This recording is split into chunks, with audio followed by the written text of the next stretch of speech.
Choisis la vie, guérir avec Sainte Thérèse de l'Enfant Jésus. Thérèse a été préservée. La souffrance et l'amour, les peines d'âme.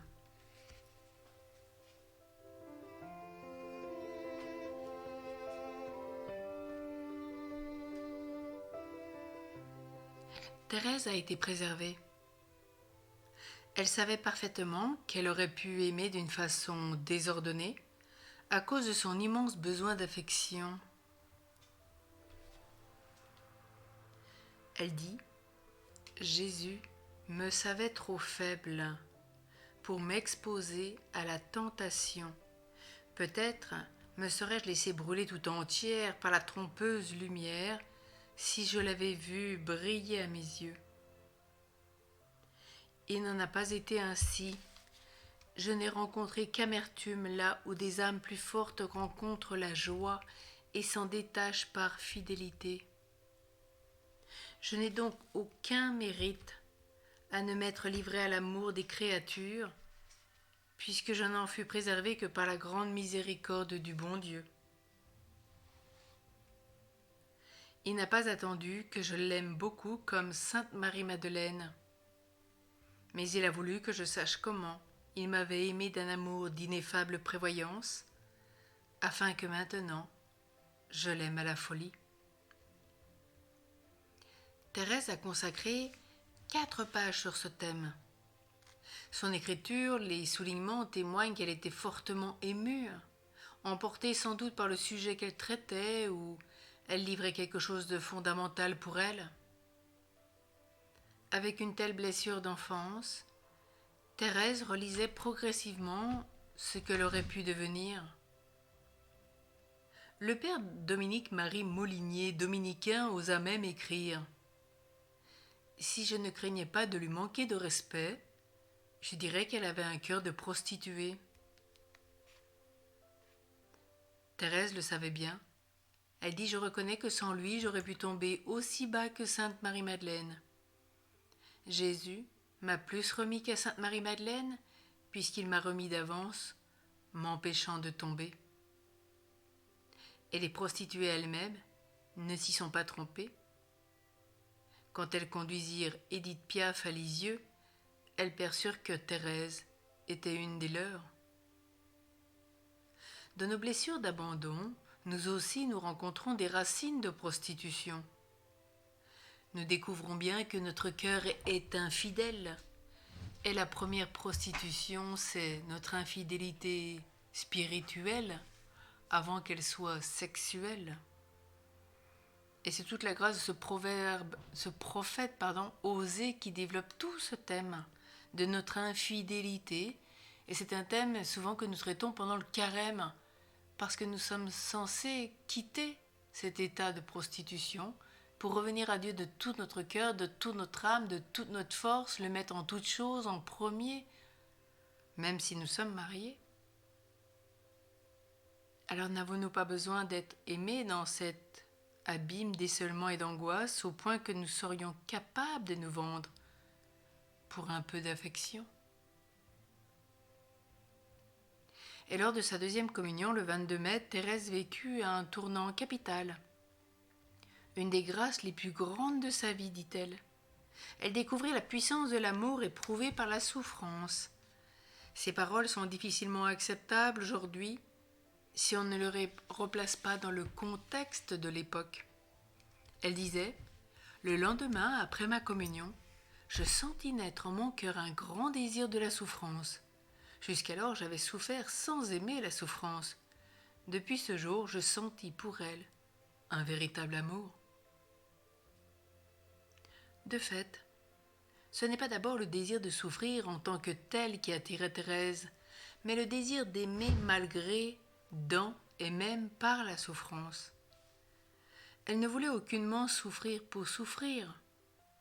Ce qu'elle désirait, c'était aimer jusqu'à l'infini. On peut certes aimer dans la joie, et c'est très doux, mais il est vrai que la souffrance traversée éprouve et vérifie la qualité de l'amour. L'angoisse de séparation, la tristesse, la souffrance de l'exil qui remplissait sa blessure, devenait pour Thérèse le lieu par excellence où l'amour se prouve en se donnant, sans retour sur soi. Elle cherchait désormais à faire la joie de Jésus. Elle venait de découvrir comment elle pouvait faire de sa peine le moyen du plus grand amour.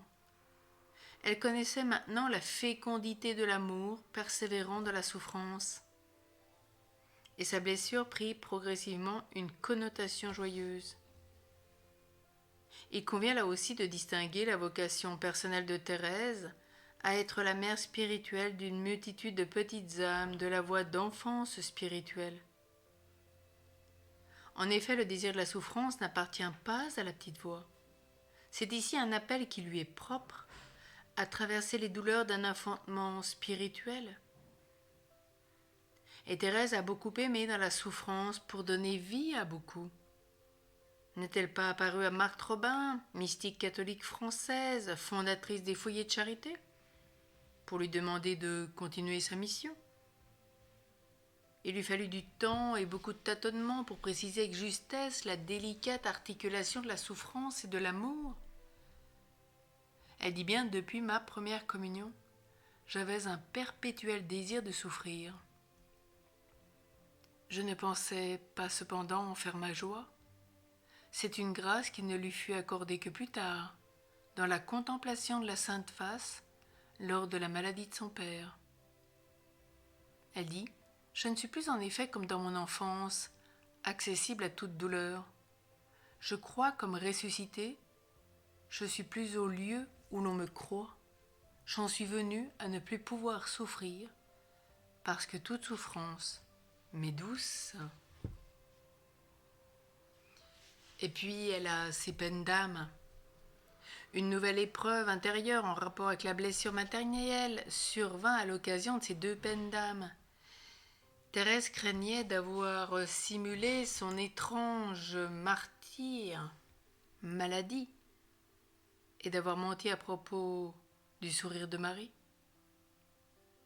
Longtemps après ma guérison, dit-elle, j'ai cru que j'avais fait exprès d'être malade, et ce fut là un vrai martyre pour mon âme. Thérèse était donc dans l'auto-accusation provoquée par son sentiment de culpabilité.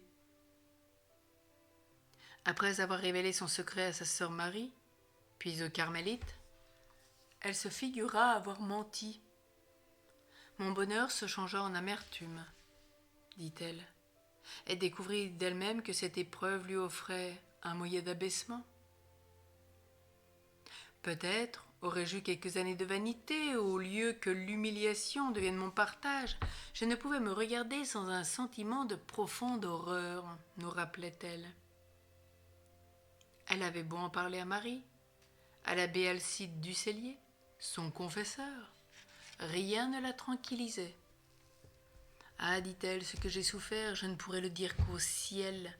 Cette expérience pénible la détourna pour toujours des voies extraordinaires. De ses peines, de ce sentiment d'être coupable, elle fut guérie devant la statue de Notre-Dame des Victoires le 4 novembre 1887. Cette épreuve avait duré plus de 4 ans.